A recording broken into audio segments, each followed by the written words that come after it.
राजकोष के लुटेरे। दोस्तों, आपने आज के पिछले भागों में पढ़ा कि डाकू सुल्तान सिंह सभी राज्यों के राजकोष को एक एक करके लूटता जाता है और सब राज्य मिलकर भी डाकू सुल्तान सिंह को पकड़ नहीं पाते हैं। इधर विशालगढ़ में राजा विक्रम सिंह भी अपने राजकोष के लिए परेशान हो जाते हैं, तो महामंत्री उन्हें और बांकेलाल को राजकोष की सुरक्षा व्यवस्था दिखाते हैं कि हमने सुरक्षा व्यवस्था के लिए क्या खास प्रबंध किया है।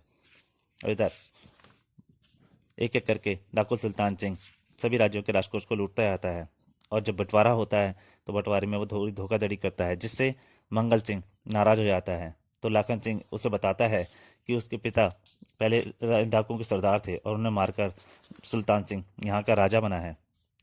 तो वो आगे से अपनी तैयारी करते हैं कि वो कहते हैं कि अब हम ही राजा वो इसका बदला लेंगे पूरा।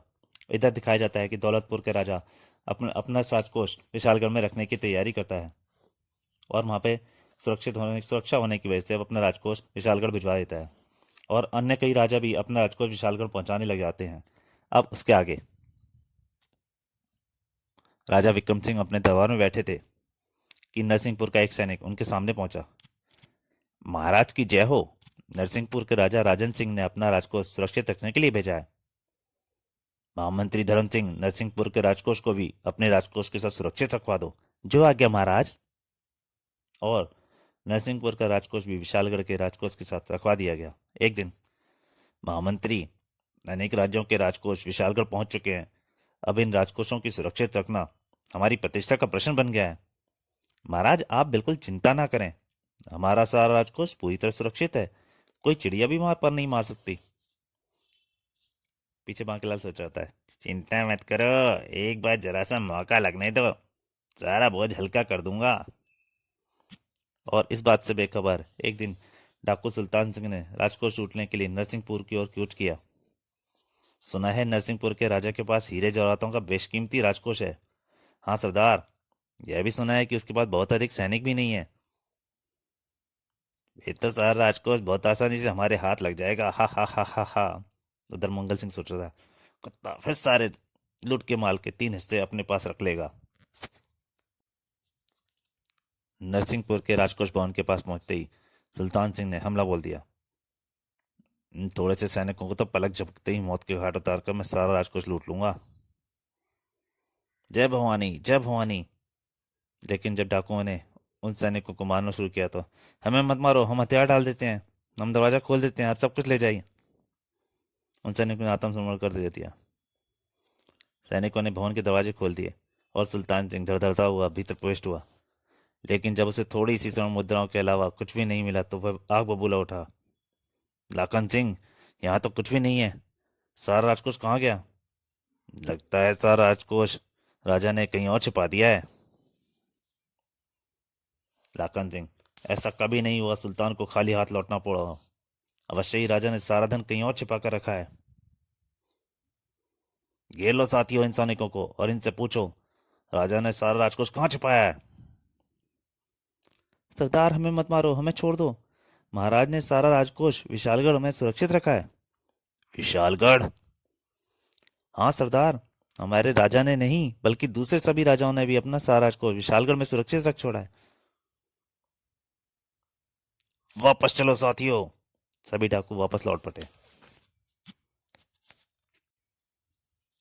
उस दिन सुल्तान सिंह ने अपने साथियों से कहा, साथियों, आज हमें पहली बार असफलता का मुंह देखना पड़ा है, लेकिन अब हमें एक बहुत बड़ी सफलता भी हाथ लगेगी। हम कुछ ही दिनों में विशालगढ़ पर आक्रमण करके एक साथ बहुत से राज्यों का राजकोष लूट लेंगे। लेकिन तुम्हें मैं उस राजकोष को नहीं लूटने दूंगा। लेकिन सरदार, हमें विशालगढ़ के राजमहल पर हमला करने से पहले वहां की सुरक्षा व्यवस्था की जानकारी अवश्य लेनी चाहिए, क्योंकि जब वहां पर बहुत से राज्यों का राजकोष रखा हुआ है तो अवश्य ही इसकी सुरक्षा भी बहुत मौजूद व्यवस्था की गई होगी। लाखन सिंह ठीक कहते हैं सरदार। ठीक है, कल कुछ लोग वेश बदलकर विशालगढ़ जाएंगे और राजकोष की सुरक्षा व्यवस्था का पता करेंगे। और अगले दिन लाखन सिंह और मंगल सिंह वेश बदलकर विशालगढ़ की ओर चल दिए। उधर विशालगढ़ के राजमहल में राजा विक्रम सिंह गहरी चिंता में डूबे थे। आधी रात बीत चुकी थी, लेकिन विक्रम सिंह को नींद नहीं आ रही थी। निस्संदेह महामंत्री ने राजकोष की सुरक्षा सुदृढ़ की है, लेकिन फिर भी किसी दिन सुल्तान सिंह किसी तरह सारे राजकोष को लूट ले जाने में सफल हो गया तो मैं उन राजाओं का धन कैसे लौटाऊंगा? विशालगढ़ की एक एक ईंट भी बेच दूंगा, लेकिन फिर भी राजकोष नहीं लौटा पाऊंगा। मुझे इस राजकोष की अतिरिक्त सुरक्षा व्यवस्था करनी होगी। कल सुबह ही महामंत्री से अधिक सुरक्षा बढ़ाने के लिए कहूंगा।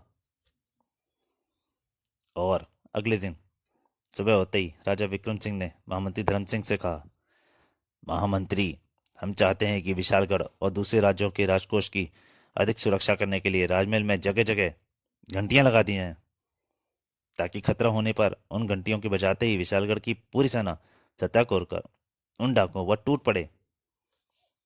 और बांकेलाल, तुम समय समय पर जाकर राजकोष की व्यवस्था देखा करोगे, ताकि कोई भी गड़बड़ होने पर खतरे की घंटियां बजाकर सेनापति को सूचना दे सको। आप चिंता ना करें, मैं एक से पहर में बाद राजकोष में जाकर देखता रहूंगा। राजा विक्रम सिंह के पास से वापस लौटे बांकेलाल उस राजकोष को उड़ा लेने की योजना बनाकर मन ही मन खुश हो रहा था। उधर लाखन सिंह और मंगल सिंह ने लौटकर विशालगढ़ के राजकोष के बारे में सुल्तान सिंह को बताया। सरदार, उस राजकोष के बारे में राजा विक्रम सिंह के अलावा महामंत्री, सेनापति और एक विशेष व्यक्ति बांकेलाल ही जानते हैं, जो इस समय विशालगढ़ के अतिथि गृह में रह रहे हैं। बांकेलाल? लाखन सिंह, अगर इस बांकेलाल को पकड़ लिया जाए तो हमें राजकोष का रास्ता मालूम हो सकता है। हाँ सरदार। तो फिर देर किस लिए? आज आती बांकेलाल को अतिगृह से उठा लिया जाए, हम उससे पूछकर सारा राजकोष लूट लेंगे। लेकिन कुत्ते, इस बार मैं तुम्हें राजकोष नहीं लेने दूंगा, इस बार सारा राजकोष मेरा होगा।